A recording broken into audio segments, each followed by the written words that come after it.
xam lan donc su ñu nee homosexualité yóbbu na loolu yépp ñu ne toute personne qui aura financé ou appuyé le financement mosu cee bokk parce que xam nañ ni li gën a aggraver affaire bi mooy xaalis bu bëri bi ci gars yi di distribuer ci la ñuy appatee xale yu bëri ba ñooñu mujj nekk nag ay habitués li ñu wax ci feebar bi beneen affaire la et yeneen loi ñoo ko criminaliser yeneen loi ñoo ko pénaliser kuy transmettre feebar volontairement am na yeneen loi yu ko pénaliser loolu du rek diggante ñi ñuy tuddee borom ñaari tur yi waaye diggante hétérosexuel sax nit mun na dem di transmettre volontairement moo xam góor la moo tax jigéen la moo tax il faut ñu détacher ko ñu ne donc toute personne qui aura financé ou appuyé par quelque moyen que ce soit une personne, un groupe ou une activité en vue de promouvoir ou de magnifier l'homosexualité, la bisexualité, la transsexualité, la zoophilie, la nécrophilie ou toute autre pratique assimilée sera punie des peines prévues à l'alinéa 5 du présent article. Toutefois,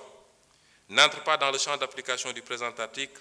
les actes accomplis par les structures et organisations de santé dûment agréées dans le cadre des politiques de santé. loolu tam dafa am ñoo xam ne seen liggéey ci loolu la màcc ñooñu mënuñ leen boole ci loi bi may profité nag di wax ak nit ñi li xew ci réew mi rafetul nekk di génne ay bulletins de santé jàmbur le statut sérologique des gens ñooñu léeg-léeg dañoo am njaboot seeni doom ñemeetuñu dem école ce qui se passe dans ce pays-là est inadmissible instruction secret de l'instruction amatul diggante enquête bi parquet juge d'instruction tous les PV sont dans la rue kan moo jox nit sañ-sañ mu ne diw am na cancer wala am na sida wala am na lii et ça ana procureur dañu war a interpeller tout de suite ñu koy def c'est des familles qu'on est en train de détruire par l'irresponsabilité de quelqu'un boo xam ne peut-être moom la mais doomam il n'a pas demandé ça léegi bu demee école ñu ne kii papam moo dafa am sida est-ce que moom amul sida au nom de quoi on le fait ak ñi nga xam ne dañoo jàpp ni ñoom la yàlla wàcce pour ñoom ñu wax ci lii ñoom dong am na ci ñu jàmbaar macha allah am na ci ñu ëppal moo tax am na ci kenn koo xam ne bi ma déggee ñu ne jox nañ ko sécurité dama ne ministre de l'Intérieur dama jëli sécurité bi parce que kenn sant ko muy génne ay liste di joxe ay turu jàmbur nañu waxante dëgg lii c'est une prérogative régalienne état ak ces structures ñoo koy gérer waaye xam naa liste beeg te suñu la nee andil preuve doo ko andil loolu tegul fenn nañu bàyyi loolu ñu teg ci ni les personnes déclarées coupables des infractions prévues par le présent article seront privées des droits énumérés à l'article 34 du présent code pour une période de 10 ans à compter du jour où les peines principales sont devenues définitives.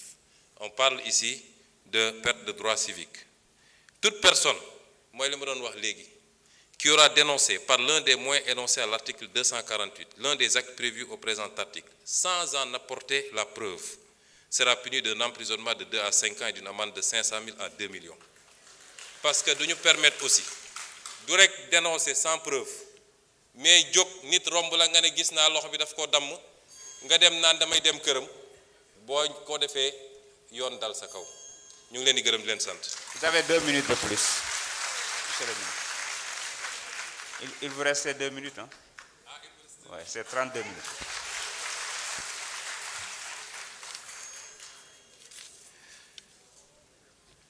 kon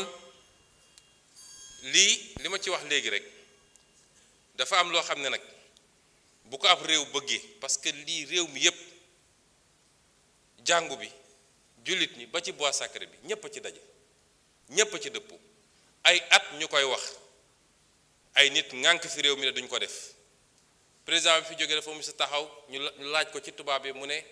c'est un fait de société ci laa ne woon c'est pas un fait de société parce que boo ko delloo ci société bi régleel ko boppam mooy ku nekk jóg ne maa ngi koy faji la société c'est l'État avant tout donc État bi moo war a jël responsabilité te bañ cee ragal nag te loolu ma ciy lancer un appel aux Sénégalais bañ koy présenter keroog ci benn bërëb dafa am kenn ci kilifa yu ñuy liggéeyal ne le moment n'est pas bon ndax lii ñoom seen lobby dañu am doole ak fi ñu toll nii mun nañu dem ci FMI ci fii dégg nga maam def seen lobbying affaire yi ma ne quoi ana yàlla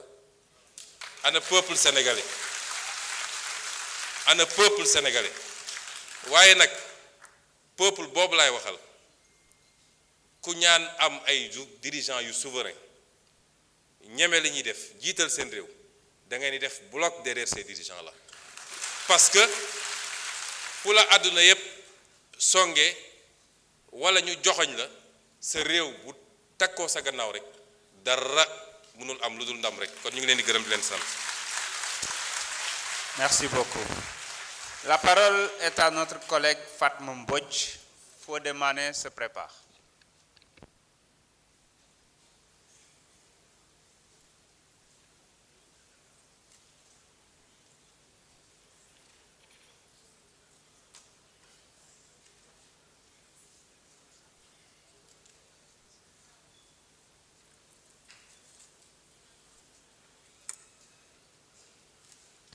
Bismillahirrahmanirrahim. Assalatu wassalam ala khairu rasoul. Merci beaucoup, Monsieur le Président, Monsieur le chef du gouvernement, Mesdames, Messieurs les membres du gouvernement, mes chers collègues. maa ngi leen di wax asalaamaaleykum di nuyu mbokk yi fi teew yépp presse bi ak mboolem askanu Sénégal di leen dalal te di leen ziar ci weeru koor gi. Monsieur le Premier ministre, dafa mel ni jamono ji buñ naan question d'actualité ay mbir yu bari lay doon yoo xam ne dañuy lëmbe société muy ay jafe-jafe yoo xam ne askan wi dañ koy jàmbat waaye nag ba leen di féliciter ci njàmbaar gi nga xam ne yéen a ngi koy def boobu ba léegi fekk ngeen fay jafe-jafe ak ay manquement àdduna mel noonu jagul waaye rawatina réew mi fi ngeen ko jëlee toogu leen nag seetaan toogu leen tam di jàmbat yéen a ngi def seen kéem kattan moo tax askan wi ñu ngi leen di soutenir nañ leen souteniroon démb ak barki démb incha allah te ñaan yàlla ngeen am ndam ci li nga xamante ne nii mooy seen mébét ci Sénégal. mu mel ni jamono yi bokk na ci lii lëmbe société bi njàng mi ak njàngale mi kuréel gi nga xam ne ñoom ñoo ŋànk ñi jàngale bari ay jàmbat yoo xam ne ñu ngi koy jàmbat jëmale ko ci gouvernement bi bokk na ci loolu ñuy jàmbat li ñuy wax ñoom la surimposition des rappels de salaire te loolu nekk loo xam ne dafa mel ni dafa lëñt seen xel ndax daal jàpp nañ ne dañ leen pénaliser ñaari yoon ndax versement yi dinañ ko yéex a jot waaye mu mel ni nee nañ buñ ko jotee impôt biñ ciy teg bari na maanaam alal jiñ ciy jot liñ leen ci dagg bari na lool ba tax na bokk na ci seeni njàmbat waaye monsieur le premier ministre ba tey kuréel gi ëmb jàngalekat yi tam ñu ngi wax di souligner li nga xam ne mooy les lenteurs administratives muy le retard des classements des reclassements waaye ci kaw loolu tam gis nañ nag ay jéego yu am solo nag def ngeen ko ci ma lim ci rek la signature des décrets relatifs au statut de décisionnaire waaye nag taxaw seetlu am na solo ci loolu ndax la pension de retraite war nañ ci gën a waxtaanaat ndax buñ ca tolluwaatee yaakaar naa dana laajtewaat ab taxaw seetlu wala pencoo. Monsieur le Premier ministre ñoom tam ñu wax la question l'option sax la ndax option la le départ à la retraite à 65 ans ñu ngi retraité à 60 ans ñu jàpp ne 60 ans nit ki ñaari mu ànd ak xelam ak kattanam ñu bëgg ko yóbbu à 65 ans loolu itam mën naa am di valoriser li nga xam ne mooy expérience bi ñu am ci li ñu cumulé yépp ci seen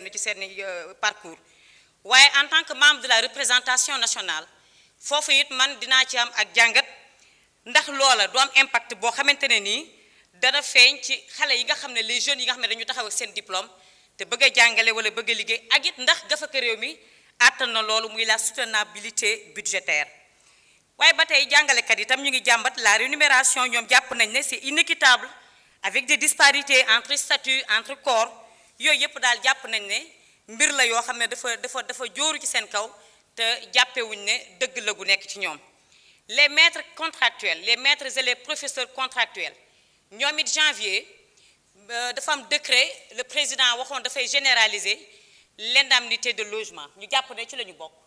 waaye nag nee nañ daal dafa mel ni wax nañ leen ne bokku leen ci ndax du ngeen fonctionnaire ñu nangu ko ay non waaye ay agent de l'État lañ jàppe seen bopp am na sax ñu leen ne du ngeen ay non fonctionnaire mu mel ni tamit loolu ñoom bëgg nañ am ay leeral ndax contractuels yi ñoom jàpp nañ ne ñoo gën a néew doole ci système éducatif jàpp nañ ne tamit ñoom la ñuy yóbbu fi gën a sori kon ñoom tamit yelloon nañ loolu nga xam ne mooy indemnité de logement kon bu fekkee jotuñu ko am sax ñu leen di wax ne dañ leen koy defar sous forme de rappel loolu itam ñu bëgg ci am ay leeral monsieur le chef du gouvernement maa ngi lay laaj ci revendication yi nga xamante ne ñoom ñu ngi koy revendiquer ñoom jàngalekat yi li ma ci bëgg a laaj